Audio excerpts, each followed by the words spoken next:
அருட்பெருஞ்சோதி அருட்பெருஞ்சோதி தனிப்பெரும் கருணை அருட்பெருஞ்சோதி. எல்லா உயிர்களும் இன்புற்று வாழ்க, வள்ளல் மலரடி வாழ்க வாழ்க, கொல்லா விரதம் குவளை எல்லாம் ஓங்குக, நல்லோர் நினைத்த நலம் பெறுக, நன்று நினைத்த எல்லோரும் வாழ்க இசைந்து. உலக மக்களே, அறிவார்ந்த அன்பர்களே, ஆண்மநேய ஒருமைப்பாடுடைய அன்பர்களே, வல்லப்பமா நம்ம கல்லிய திருவிற்பாவில் 2ஆம் திருமுறையில் 112வது பதிகத்தில் வேட்கை கொத்து என்ற பதிகத்தில் இருக்கின்ற பாடலுடைய விளக்கங்களை பார்த்து கொண்டிருக்கிறோம். வேட்கை கொத்து மொத்தம் 10 பாடல்களை கொண்டது. இதுவரையிலும் 5 பாடலுடைய விளக்கங்களை பார்த்திருக்கிறோம். வேட்கை கொத்து என்பது இறைவனுடைய அருளை முழுவதுமாக பெற வேண்டும் என்ற ஒரு பரிதவிப்பு, இறைவனுடைய அருளை முழுவதுமாக பெற வேண்டும் என்ற ஒரு ஏக்கம், ஒரு தவிப்பு.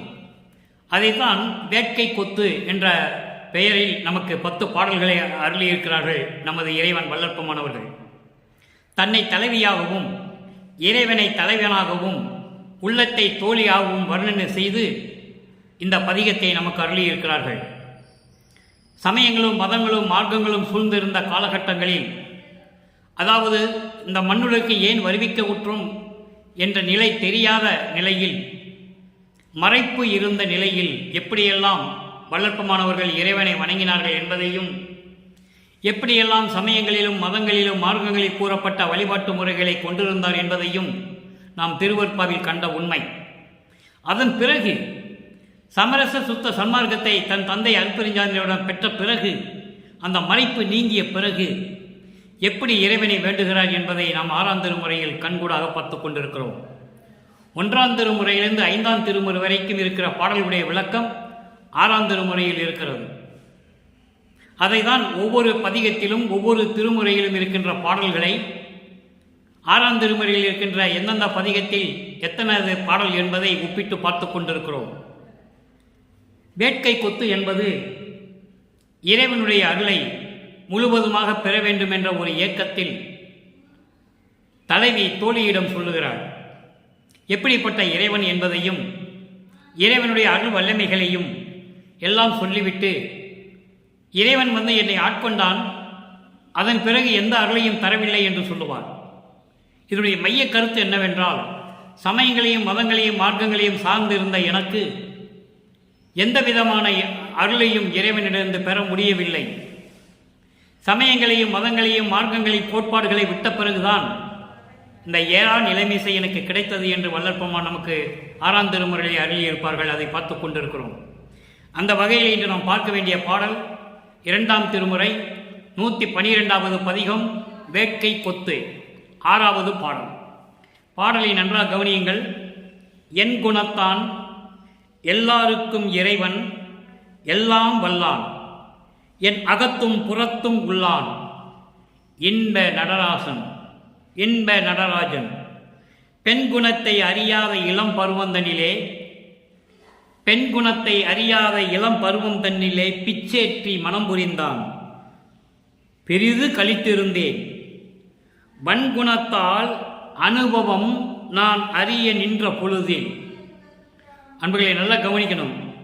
வன்குணத்தால் அனுபவம் நான் அறிய நின்ற பொழுதில் வந்து அறியான், இன்பம் ஒன்று தந்தறியான்.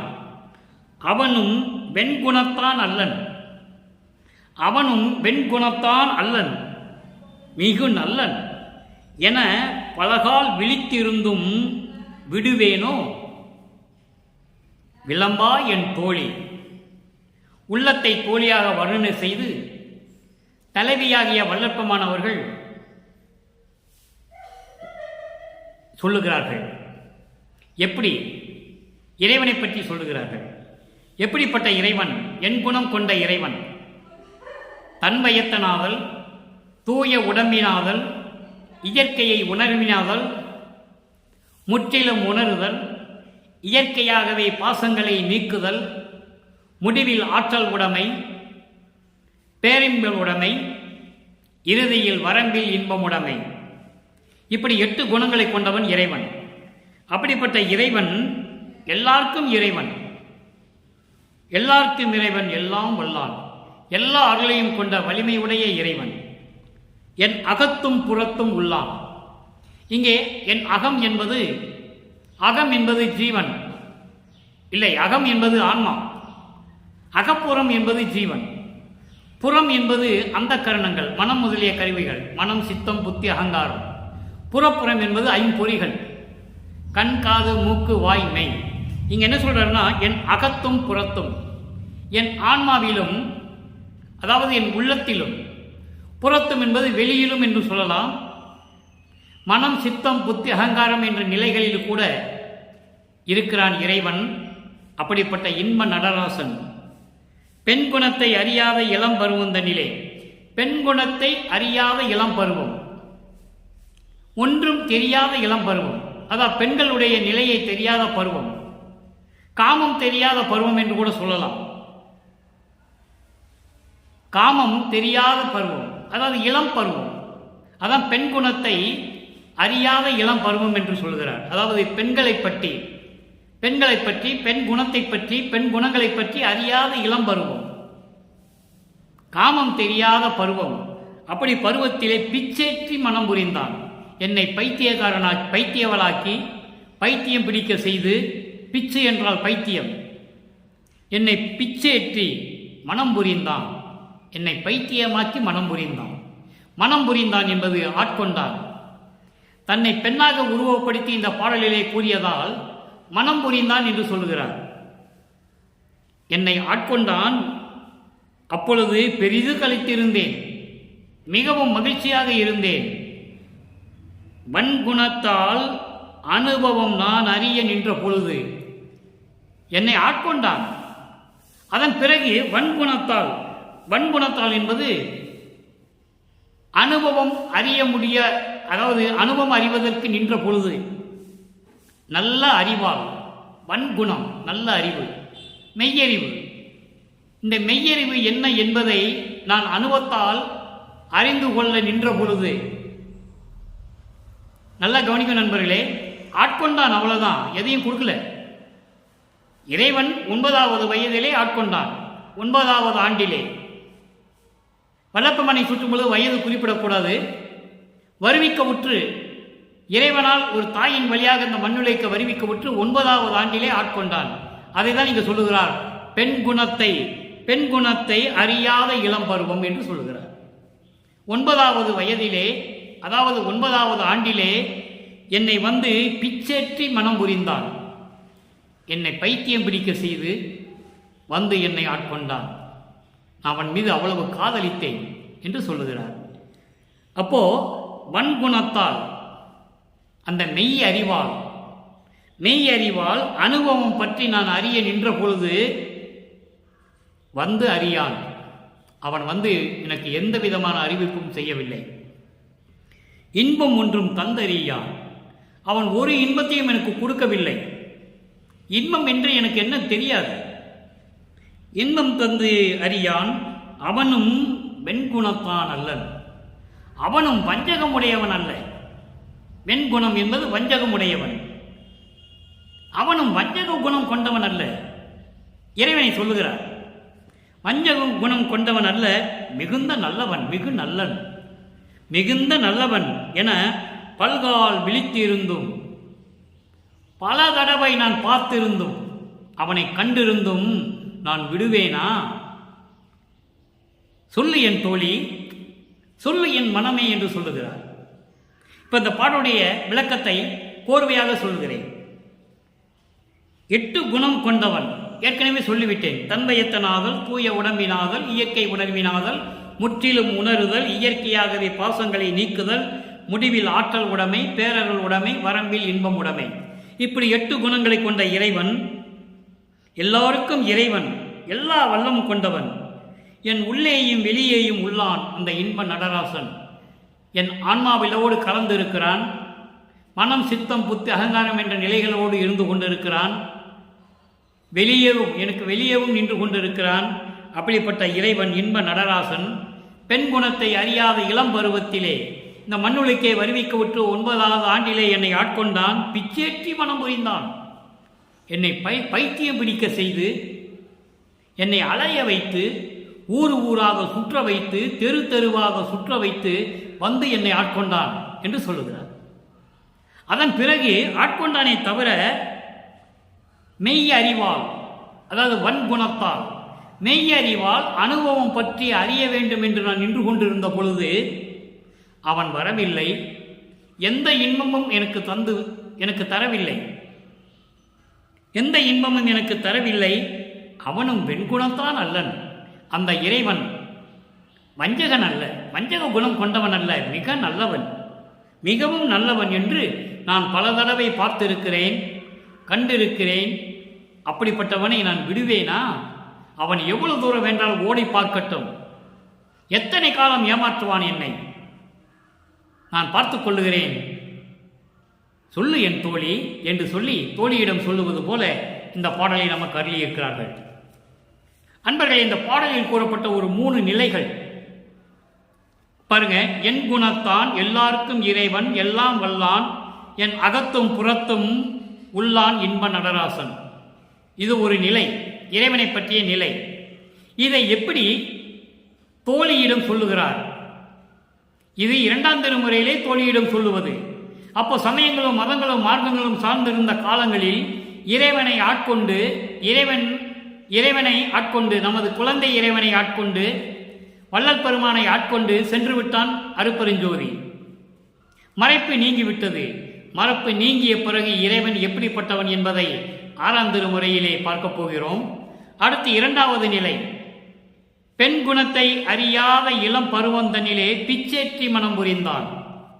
இளம் வயதில், பெண்களினுடைய குணத்தை அறியாத வயதில், காமம் என்பது என்ன என்று தெரியாத வயதில் என்னை பைத்தியக்காரனாக்கி பைத்தியம் பிடிய வைத்து என்னை ஆட்கொண்டான். இது 2வது நிலை. இதை எப்படி 6ஆம் திருமுறையில் கூறுகிறார் என்பதை பார்க்க போகிறோம். அடுத்த ஒரு நிலை, வன்குணத்தால் அனுபவம் நான் அறிய நின்ற பொழுது வந்து அறியான். மெய் அறிவால் அனுபவங்களுடைய நிலைகளை பற்றி நான் அறிய வேண்டும் என்று நின்று கொண்டிருந்த பொழுது அவன் வரவில்லை என்று சொல்லுகிறார். அப்போ அந்த மெய்யறிவை எப்படி பெற்றுக்கொண்டான் என்பதையும் கூற வேண்டும். இந்த 3 நிலைகளுக்கும் இப்போ 6ஆம் திருமுறையிலே எந்தெந்த பதிகத்திலே 6வது பாடலில் இருக்கிறது என்பதை பார்க்க போகிறோம். நன்றாக கவனியுங்கள். சமரச சுத்த சன்மார்க்கத்தை பெற்ற பிறகு 1ஆம் திருமுறையிலிருந்து 5ஆம் திருமுறை வரைக்கும் அந்த நிலையில் இருந்து கொண்டிருந்தார். அதன் பிறகு இறைவன் வந்து ஆட்கொண்ட பிறகு 6ஆம் திருமுறை 74வது பதிகம் தலைவி தோழிக்கு உரைத்தல். 2ஆம் திருமுறையிலே தலைவி தோழியிடம் எப்படி சொல்லுகிறாள்? அவனை நான் விடமாட்டேன், அவன் நிலை அறிந்து கொண்டேன், அவனை நான் விடமாட்டேன் தோழி என்று சொல்லுவார். இங்கே தலைவி தோழியிடம் எப்படி சொல்லுகிறாள்? கவனிங்க. வகார வெளியில் சிகார உருவாய், வகார வெளியில் சிகார உருவாய் மகார திருநடம் நான் காணல் வேண்டும். உள்ளத்திடம் சொல்லுகிறார் தோழியிடம். கூட கூப்பிடுறாரு. நான் அவனுடைய தகுதியை அறிந்து கொண்டேன், விடுவேனா என்று அங்கு 2ஆம் திருமுறையிலே சொல்லுவார் தோழியிடம். இப்போ இந்த தோழியை கூட கூப்பிடுறாரு. நீ வந்து பாரு, நான் சொன்னது உண்மையா இல்லையா என்று உனக்கு தெரியும்.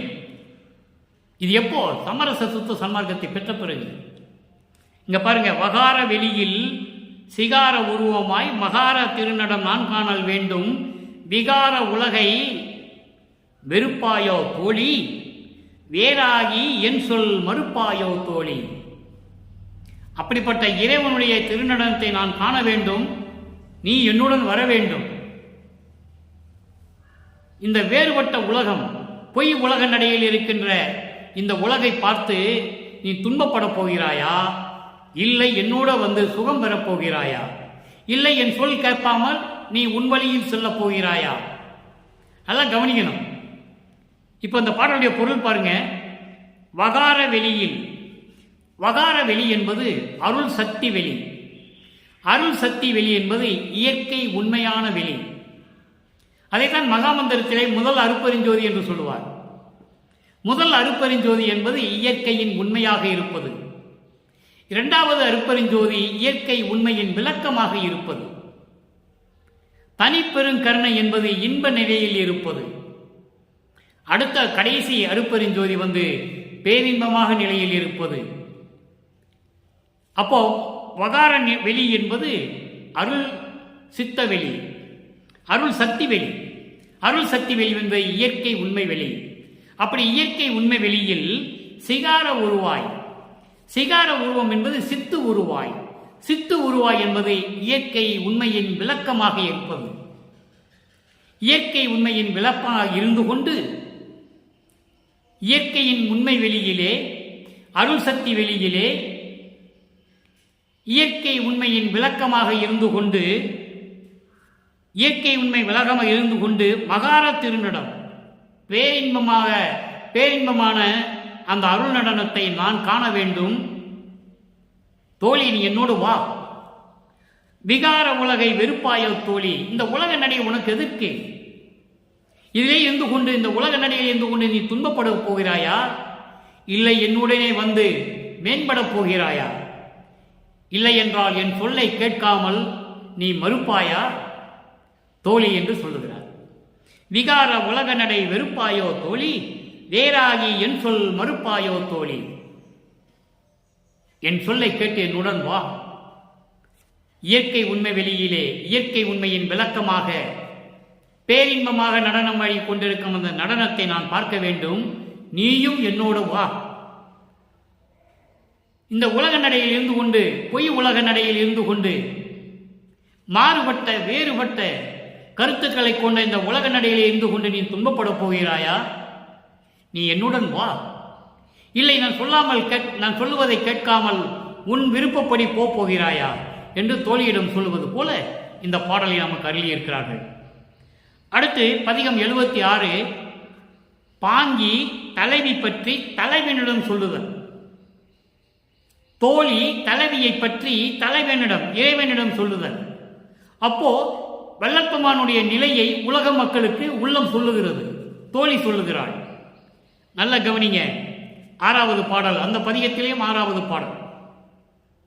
நான் ஏற்கனவே கூறியது போல 1ஆம் திருமுறையிலிருந்து 5ஆம் திருமுறை வரைக்கும் இருக்கிற பாடல்களுக்கு அத்தனையுமே விளக்கம் 6ஆம் திருமுறையில் இருக்கிறது. அன்னையை கண்டு தாயிடம் சொல்லுவது போல தலைவனுடைய செயலை பற்றி தாயிடம் சொல்லுவது. பாங்கி தலைவியை பற்றி தலைவனிடம் சொல்லுவது. அன்னையை கண்டு, அம்மா நீ அம்பலத்து என் கணவர் அடியவேலேல் மிக வருக. அல்லல் எனில் இங்கே என்னை உனக்கு இருக்கின்றது ஏகுக என்று உரைப்பாள். இச்சையெல்லாம் உம்மிடத்தே இசைந்தனள். இங்கு இவளை முன்னையல் என்று எண்ணாதீர். தாழ்த்திருப்பீர், ஆனால் முடுகி உயிர் விடுத்திடுவாள். முடுகி கடுகி வரல் உளதேல். கடுகி வரல் உளதேல். மன்னவரே, உமது திருவாய் மலர வேண்டும். பயங்கும் திருமணி மன்றில் வாழ் பெரிய துறையே. பாங்கி, அதாவது தோழி, தலைவியை பற்றி தலைவனிடம் சொல்லுகிறாள். அப்போ இங்கே வல்லப்பெருமானுடைய நிலை தெரிகிறது. நல்லா கவனிக்கணும். நீங்க இங்க சொல்றார் பாருங்க. அன்னையை கண்டு தாயை பார்த்து என் தலைவி சொல்லுகிறாள், அம்மா நீ அம்பலத்திலே இருக்கின்ற என் கணவர் அடியவளேல் மிக வருக. அவருடைய அதாவது அம்மாவை பார்த்து, தாயை பார்த்து சொல்லுகிறாள் என் தலைவி, அம்மா நீ அம்பலத்திலே இருக்கின்ற சத்தியஞான சபையில் இருக்கின்ற என் கணவருடையக்கு அடியவளாக தொண்டு செய்ய நீ உடனே வர வேண்டும். உடனே வர வேண்டும். அல்லால் எனில், இல்லை என்றால் இங்கே இப்பொழுது என்னை உனக்கு இருக்கின்றது ஏகுக. உன் விருப்பப்படி என்னிடம் வந்து சேருக. எப்படி சொல்றார் பாருங்க. அதாவது இப்பொழுதே எல்லாருமே சமரச சுத்த சன்மார்க்கத்தில் சேர்ந்து இறைவனுக்கு அடியனாக எல்லோரும் மாற வேண்டும். இல்லை என்றால் உங்கள் விருப்பப்படி, உங்கள் அறிவுக்கு விளக்கம் கிடைத்த பிறகு என்னோடு வந்து சேருக என்று சொல்லுகிறார். இதுதான் இதனுடைய பொருள். அதை ஒரு தாயிடம் சொல்லுவது போல தலைவியை பற்றி தாயை பற்றி, அதாவது தாயிடம் எப்படி சொல்லுகிறார் தலைவி என்பதை பற்றி தோழி இறைவனிடம் சொல்லுவது போல இங்கே நமக்கு சொல்லியிருக்கிறார்கள். நல்லா கவனிக்கணும் நீங்க. அப்ப எல்லாரையும் சமரச சுத்த சன்மார்க்கத்தில் சேர்ந்து இறைவனுக்கு அடியவனாக இருக்க வேண்டும் என்று சொல்லுகிறார். தொண்டு செய்ய வேண்டும், சமரச சுத்த சன்மார்க்கத்துக்கு ஊழியம் செய்ய வேண்டும் என்று சொல்லுகிறார். இல்லை என்றால், அப்படி வரவில்லை என்றாலும் கூட பரவாயில்லை, உன் அறிவுக்கு விளங்கும் வரை இருந்து கொண்டு அப்புறம் என்னிடம் வந்து சேருக என்று சொல்லுகிறார். அவன் என்னை உனக்கு இருக்கின்றது ஏகுக என்று உரைப்பால் என் தோழி இப்படியெல்லாம் சொல்லுகிறாள் என்று சொல்லி தலைவனிடம் இறைவனிடம் சொல்லுகிறாள். உள்ளம் சொல்லுகிறது, இச்சையெல்லாம் உம்மிடத்தை செய்தனள். அவளுடைய விருப்பமெல்லாம் உன்னிடத்தில் இருந்து பெற வேண்டும் என்று விரும்புகிறாள். அவள் என்னென்ன விரும்புகிறாளோ அதை விரும்பியபடி உன்னிடம் இருந்து விரும்ப வேண்டும், உன்னிடம் இருந்து அடைய வேண்டும் என்று விரும்புகிறாள். இப்பொழுது அவளை முன்னையல் என்று எண்ணாதீர். முன்னையல் என்பது எனக்கு இவளை ஏற்கனவே தெரியும் என்று நினைக்காதீர்கள். அருமையான வரி அன்பர்களே, இவளை ஏற்கனவே எனக்கு தெரியும் என்று நீங்கள் எண்ணாதீர்கள். அப்படி என்றால் என்ன அர்த்தம்? ஏனாதான் எனினும் யான் அம்மையின் என் அடியேன் என அறிந்தேன், இதயம் மலர்ந்தேன் என்று சொல்லுவார். இந்த மண்ணுளுக்கு வருவிக்க விட்டதுக்கு முன்னால் ஏற்கனவே இறைவனிடம் அடியனாக இருந்தவர். நல்லா கவனிக்கணும் நீங்க. அவர் ஒவ்வொரு யுகத்திலும் இருந்தவர். ஊழி தோறி உளவினும் அழியா உடம்பை அளித்தனன் என்று சொல்லுவார் இறைவனை. ஊழிதோறு ஊழி உயிர் தலைத்து ஓங்கினன் என்று சொல்லுவார். அப்படி நீ முன்னையவள், முன்னையவள் என்றால் இவளை ஏற்கனவே எனக்கு தெரியும் என்று நீ நினைக்காதீர்கள். காலம் தாழ்த்தினால் தாழ்த்தியிருப்பீரானால், நீங்கள் காலத்தை தாமதம் செய்தால் முடுகி உயிர் விடுத்துடுவாள், உடனே உயிரை விட்டு விடுவாள். எப்படி சொல்றார் பாருங்க, உடனே உயிரை விட்டு விடுவாள். அதனால் கடிகை வரல் உளதேல், உடனே விரைந்து வர வேண்டிய கட்டாயம் இருக்கிறது. உடனே விரைந்து வர வேண்டும் என்ற கட்டாயம் இருக்கிறது. இல்லை என்றால் உயிரை விட்டு விடுவாள். மன்னவரே, மன்னவரே, உமது திருவாய் மலர வேண்டும். அந்த நிலையில் எனது தலைவி இருந்து கொண்டிருக்கிறாள். நீங்கள் காலம் தாமதம் செய்ய வேண்டாம். ஏற்கனவே அவளை எனக்கு தெரியும் என்று நீங்கள் நினைக்காதீர்கள். காலம் தாமதம் செய்தால் அவள் உயிரே உடனே விட்டு விடுவாள். எனவே நீங்கள் விரைந்து வர வேண்டிய கட்டாயம் இருக்கிறது. கட்டாயம் இருப்பதால் நீ உடனே வர வேண்டும். மன்னவரே, திருவாய் மலர வேண்டும். நீ திருவாய் மலர்ந்து சொல்ல வேண்டும்.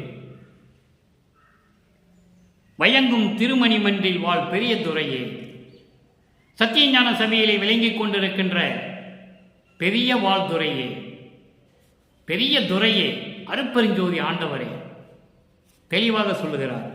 எனவே உலக மக்களை சமரச சுத்த சன்மார்க்கத்துக்கு வர சொல்லுகிறார்.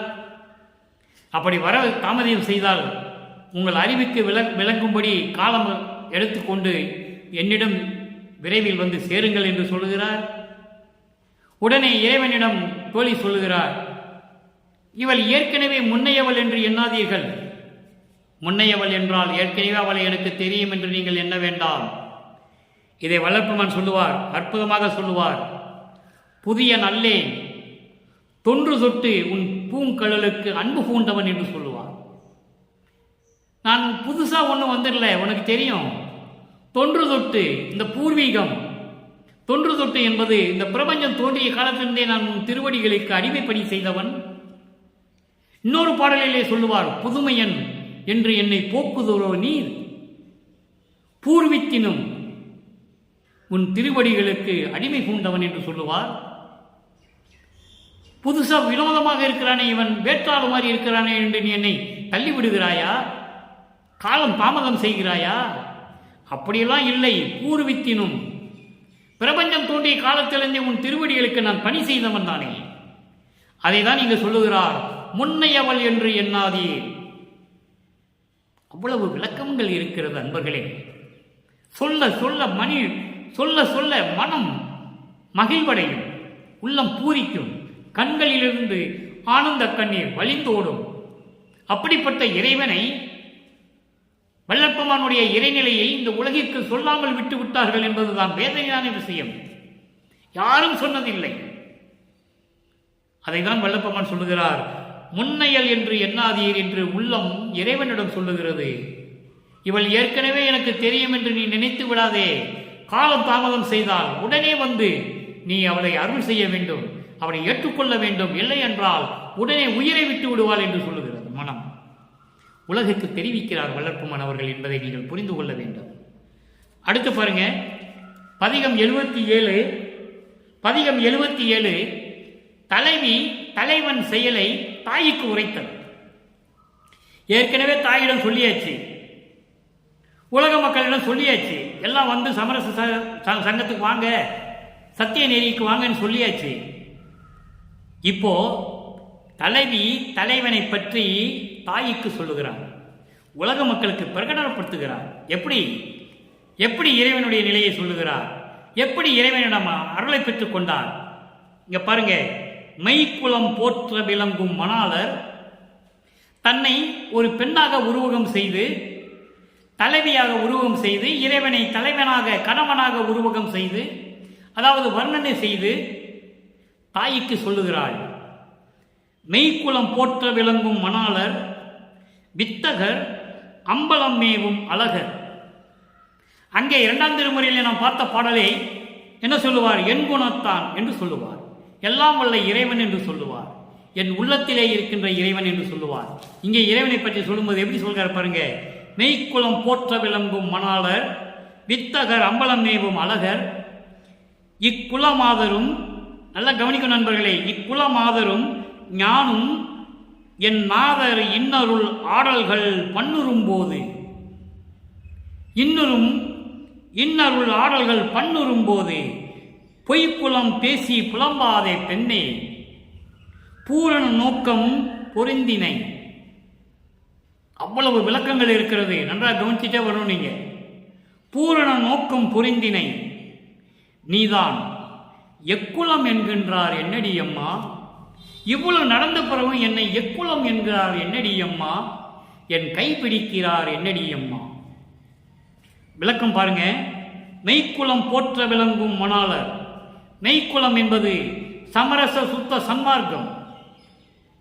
சமரச சுத்த சன்மார்க்கம் போற்றும்படி விளங்கிக் கொண்டிருக்கின்ற மணாளர் அருட்பெருஞ்சோதி ஆண்டவர் என் கணவர். தன்னை ஒரு பெண்ணாக வர்ணனை செய்ததனால் மணாளர் என்று சொல்லுகிறார் இறைவனை, வேறொன்றும் இல்லை. அப்படிப்பட்ட இறைவன் வித்தகர், அம்பலம் மேவும் அழகர், சத்தியஞான சபையிலே பொருந்திய அழகான இறைவன் அருட்பெருஞ்சோதி ஆண்டவர். இக்குலமாதரும் சமரச சுத்த சன்மார்க்கத்தை சேர்ந்த பெண்களும் நானும் சேர்ந்து என் நாதர் இன்னருள் ஆடல்கள் பண்ணுறும் போது, என்னுடைய நாதனுடைய பெயரை போற்றி அவருடைய பாடல்களை சொல்லி அவருடைய அருளாற்றல்களை சொல்லி நாங்கள் ஆடல்கள் செய்யும் போது, நடனம் ஆடும்போது இறைவன் என் தலைவன் என் மணாளர் வருகிறார். பொய்க்குலம் பேசி புலம்பாதே பெண்ணை, சமயங்களையும் மதங்களையும் மார்க்கங்களையும் பேசிக்கொண்டு புலம்பிக் கொண்டிருக்கிறாயே என் பெண்ணே, பெண்ணே தலைவியை பார்த்து சொல்லுகிறாள், தன்னுடைய காதலியை பார்த்து சொல்லுகிறார். அதான் பெண்ணே என்று சொல்லுகிறார். இந்த குலத்தை சேர்ந்த பெண்களும் நீயும் சேர்ந்து பொய்க்குலம் பேசி புலம்பாதே பெண்ணே பூரண நோக்கம் பொருந்தினை. பொய்க்குலம் என்பது சமயங்களையும் மதங்களையும் மார்க்கங்களையும் பற்றியே பேசி புலம்பிக் கொண்டிருக்காதே பெண்ணே. அப்ப என்னாச்சு? சமரச சுத்த சன்மார்க்கத்தை கொடுத்தாச்சு. அதுக்குதான் அடுத்த வரியில சொல்லுகிறார், பூரண நோக்கம் புரிந்தனை. நீ எதுக்காக இந்த மண்ணுலகுக்கு வருவிக்க உற்றாயோ, உன்னை நான் வருவிக்க செய்தேனோ, அதனுடைய பூரண நோக்கத்தை நீ புரிந்து கொண்டாய். அதைதான் அகவலிலே சொல்லுவார் அருட்பெருஞ்சோதி அகவலிலே, ஆன்ற சன்மார்க்கம் அணிபெற என்னைத்தான் ஈன்று அமுதளித்த இனிய நற்றாயே என்று சொல்லுவார். அதற்காக தானே வருவிக்க விட்டார்.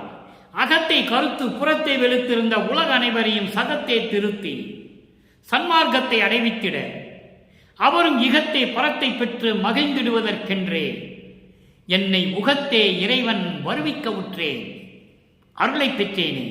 எவ்வளவு அற்புதமான பாடல்! இந்த பாடலுக்கு நான் கிட்டத்தட்ட 500 தடவை விளக்கம் சொல்லியிருப்பேன். சன்மார்க்கத்தை பெறுவதற்கு தானே நான் மக்களை ஒன்றாக சேர்ப்பதற்கு தான் இந்த யுகத்திற்கு நான் வந்தேன். இந்த கலியுகத்திலே, கலியுகம் முடியும் தருவாயிலே இறைவனுடைய கடைசி திருவிளையாடல். இனிமேல் இறைவனுடைய திருவிளையாடலே கிடையாது. ஏனென்றால் இறைவன் வல்லற்பெருமானுடன் கலந்து கொண்டார். இறைவன் வழியே வந்து வேறு வழி இல்லாமல் வல்லற்பெருமானுடன் கலந்து கொண்டார். ஏனென்றால் வல்லற்பெருமான் பிடித்த புடி அந்த மாதிரி கிடுக்கு புடி என்று சொல்வார்கள். நீ 5 தொழிலை கொடுத்தாலும் எனக்கு தேவையில்லை, நீ எந்த உலகத்தை கொடுத்தாலும் எனக்கு தேவையில்லை, நான் குடிசையில் தான் இருந்து கொண்டுவேன், எந்த மணிமகுடமும் எனக்கு தேவையில்லை, ரத்தினங்களாலும் பவளங்களாலும் சூழப்பட்ட மணிமகுடம் எனக்கு தேவையில்லை, நான் இந்த குடிசையிலே இருந்து கொண்டு பிரபஞ்சத்தை இயக்கிக் கொண்டிருக்கிறேன். ஆகையினால் நீ என்னோடு இருக்க வேண்டும், நீ என்னோடு இல்லை என்றால் இதெல்லாம் எனக்கு தேவையில்லை என்று சொல்லிவிட்டார். அந்த பிடியினால் தான் அருட்பெருஞ்சாண்டவர் மகனுடன் 2 கலந்து கொண்டார் என்பதை இங்கே நாம் பதிவு செய்ய கடமைப்பட்டிருக்கிறேன். அதை 6ஆம் திருமுறையில் அந்த விளக்கம் உண்டு. ஐவகை தொழிலும் என்பால் அளித்தனை அது கொண்டு செய்வகை தெரிவித்து என்னோடு சேர்ந்து ஒன்றாய் இருத்தல் வேண்டும் என்று சொல்லுவார். பொய்வகை அறியே, தெளிவா சொல்லுவார்.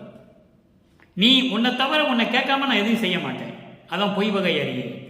நீ என்ன சொல்றாயோ அதை என் உள்ளத்தில் இருந்து சொல்லு, என்னோடு இருந்து சொல்லு, நான் செய்கிறேன் என்று சொன்னபடியினால்தான் இறைவன் வந்து 2 கலந்து கொண்டான் மகனோடு. நல்லா புரிஞ்சுக்கணும் நீங்க. அப்ப பாருங்க, பொய்க்குளம் பேசி புலம்பாதே பெண்ணே பூரணம் நோக்கும் பொருந்தினை, நீ எதுக்காக அந்த மண்ணுலைக்கு வருவிக்க விட்டாயோ, நான் உன்னை வருவிக்க செய்தேனோ அதை பூரணமாக நீ செய்து கொண்டாய், பூரணமாக செய்து விட்டாய். கேட்டுட்டு அம்மா நீ எக்குளம் என்கின்றார் என்னடி அம்மா, இவ்வளவு அழகா எல்லாம் சொல்லிவிட்டு என்னை பார்த்து நீ எந்த குலத்தை சேர்ந்தவர்கள் என்று கேட்கிறார் என்னடி அம்மா. எவ்வளவு அற்புதம் பாருங்க. காதலியை பார்த்து காதலன் கேலி பண்ணுகிறார், அதை அந்த வார்த்தையில் சொல்லுகிறார். இதெல்லாம் கொடுத்து விட்டு அம்மா நீ எந்த குலத்தை சேர்ந்தவர்கள் என்று சொல்லுகிறார் என்னடி அம்மா, என் கை பிடிக்கிறார் என்னடி அம்மா. அப்போ என்ன குலம் இவளும் கொடுத்துட்டு நீ எந்த குலத்தை சேர்ந்தவன் சொன்னா அவளுக்கு எப்படி இருக்கும்? உடனே பொய் கோபம் படுகிறாள், உடனே ஆறுதலுக்காக கைப்பிடிக்கிறார், என் கைப்பிடிக்கிறார் என்னடி அம்மா. இவ்வளவு அற்புதம் பாருங்க. பிரபஞ்சம் தோன்றிய காலத்தில் எந்த முனிவனும் எந்த ரிஷியும் கோடான கோடி பேர்கள் தோன்றினார்கள், எவனும் சொன்னதில்லை, யாரும் சொன்னதில்லை. எந்த முனிவனும் சரி, பதத்தலைவனும் சரி, அதிகார தலைவர்களும் சரி, யாரும் சொன்னதில்லை. வல்லப்பெருமான் தெளிவாக இதை சொல்லுகிறார் 6ஆம் திருமுறையிலே. அப்படிப்பட்ட இறைவன் என் கைப்பிடிக்கிறார் அம்மா, பொய் கோபத்துடன் இருந்த என்னை என் கைப்பிடித்து ஆறுதல் கூறுகிறார் என் அம்மா என்று சொல்லுகிறார். அடுத்து இறுதியாக ஒரே ஒரு விளக்கம். நேரம் கடந்து கொண்டிருக்கிறது, விளக்கம் எவ்வளவு வேண்டுமானால் தரலாம். 2ஆம் திருமுறை இருக்கிற அந்த பாடலுக்கு, வேட்கை கொத்து பாடலுக்கு எவ்வளவு விளக்கமானால் தரலாம். நான் நேரம் கடந்து கொண்டிருக்கிறது என்பதற்காக சுருக்கி சுருக்கி சொல்லிக் கொண்டிருக்கிறேன். இப்ப பாருங்க, கடைசி விளக்கம் 101. உய்வகை கூறல். உய்வகை கூறல் என்பது உலக மக்களுக்கு சொல்லுகிறார். சமயங்களையும் மதங்களையும் மார்க்கங்களையும் சார்ந்த நிலையில் எப்படி இறைவனை சொன்னார், மறைப்பு நிலையில் நீங்கிய பிறகு இறைவன் அருள் ஆண்டு கொண்ட பிறகு அருளை தரவில்லை என்று சொல்லுகிறார். அப்போ சமரச சுத்த சன்மார்க்கத்தை பெற்ற பிறகு அருளை கொடுத்தார் என்று சொல்லுகிறார். அதையெல்லாம் உலக மக்களுக்கு சொல்லுகிறார். 4 வரிதான், 4 வரி, 4 மாதம் விளக்கம் சொல்லலாம். அவ்வளவு விளக்கம் இருக்கிறது அதில். இங்க பாருங்க, ஆகம அந்தமும் வேதத்தின் அந்தமும் அறையும் பாகமாம் பரவெளி நடம் பரவுவீர் உலகீர் மோக மாந்தருக்கு உரைத்திலேன் இது சுகம் உண்ணும் யோக மாந்தருக்கு காலம் உண்டாகவே உரைத்தேன். 4 வரி பாடல். ஆகமாந்தமம் என்பது ஆகம சித்தாந்தத்தின் முடிவுகளும் வேதங்களின் முடிவுகளும், அந்தம் என்பது முடிவு, அந்த விளக்கங்களுடைய முடிவுகளும் சொல்லும் பாகமாம் இடமான ஆகம சித்தாந்தத்தின் முடிவுகளும் வேதங்களின் முடிவுகளும் சொல்லும் இடமான, பாகமாம் என்பது இடமான, சொல்லும் இடமான பரவெளி நடம் பரவுவி. அந்த பரவெளியிலே, சுத்த சிவவெளியிலே நடனமாடிக்கொண்டிருக்கின்ற இறைவனை போற்றுங்கள், அருட்பெருஞ்சோதியை போற்றுங்கள். உலக மக்களுக்கு சொல்லுகிறார், அந்த பரவெளியில் இருக்கின்ற இறைவனை போற்றுங்கள் உலக மக்களே.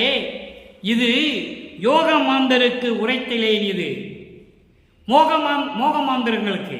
மோகமாந்தரம் என்பது மாயைகளையும் மயக்கங்களையும் உள்ள மக்களுக்கு. மாந்தர்கள் என்பது உலக மக்கள். மாயைகளையும் மயக்கங்களையும் கொண்ட உலக மக்களுக்கு இதை நான் சொல்லவில்லை. சமயங்களையும் மதங்களையும் மார்க்கங்களிலும் இருந்து கொண்டு நான் எவ்வளவோ சொல்லியும் கேட்காமல், உண்மை நிலையை உணராமல், இயற்கை உண்மை கடவுளாகிய அருட்பெருஞ்சோதி ஆண்டவரை நினைக்காமல் இருக்கின்றவர்களுக்கு இதை நான் சொல்லவில்லை. தெளிவாக சொல்லுகிறார். மோக மாந்தர்களுக்கு உரைக்கிலேன். இது தெளிவாக சொல்லுகிறார்.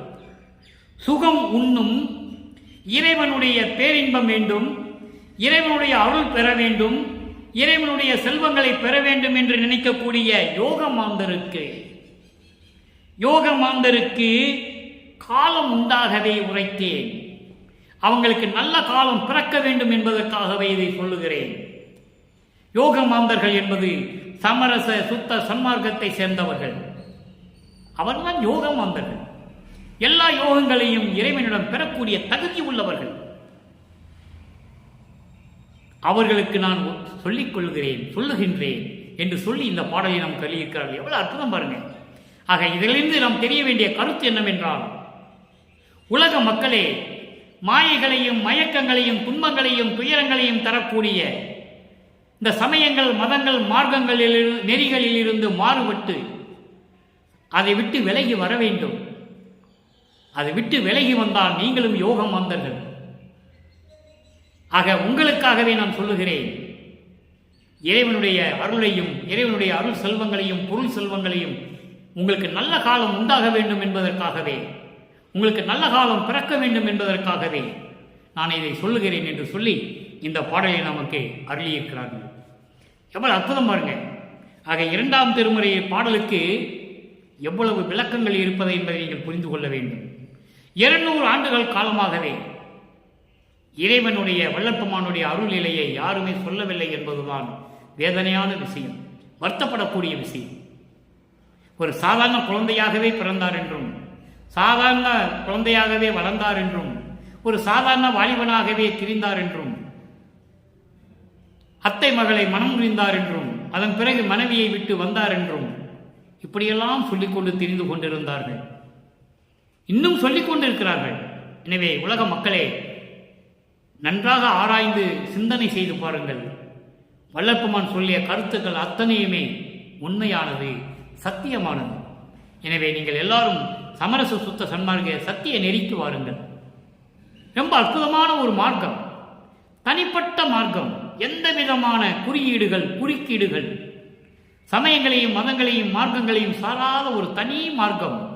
இறைவனை நேரடியாக சேரக்கூடிய மார்க்கம், இறைவனுடைய அருளை நேரடியாக பெறக்கூடிய மார்க்கம். அப்படிப்பட்ட மார்க்கத்தில் சேர்ந்து புலையும் கொலையும் தவிர்த்து மண் அகல் விளக்கிலே தீபமேற்றி தீபத்தின் முன்னால் அமர்ந்து கொண்ட ஞானசரியை படியுங்கள். அதுதான் மரணமில்லா பெருவாழ்வை தரக்கூடியது. திருவிற்பாவை நீங்கள் எந்த திருமுறையும் படிக்கலாம், தவறில்லை. 1ஆம் திருமுறையில் 6ஆம் திருமுறை வரைக்கும் நீங்கள் படியுங்கள், தவறில்லை. ஆனால் ஞானசரியை தினமும் கட்டாயமாக படிக்க வேண்டும். அங்கேதான் சமயங்களும் மதங்களும் மார்க்கங்களும் தேவையில்லை என்று சொல்லுவார். எல்லாவற்றையும் பொய் என்று சொல்லுவார். உடைந்த சமய புலி என்று சொல்லுவார். அந்த நிலையிலிருந்து மாற வேண்டும்.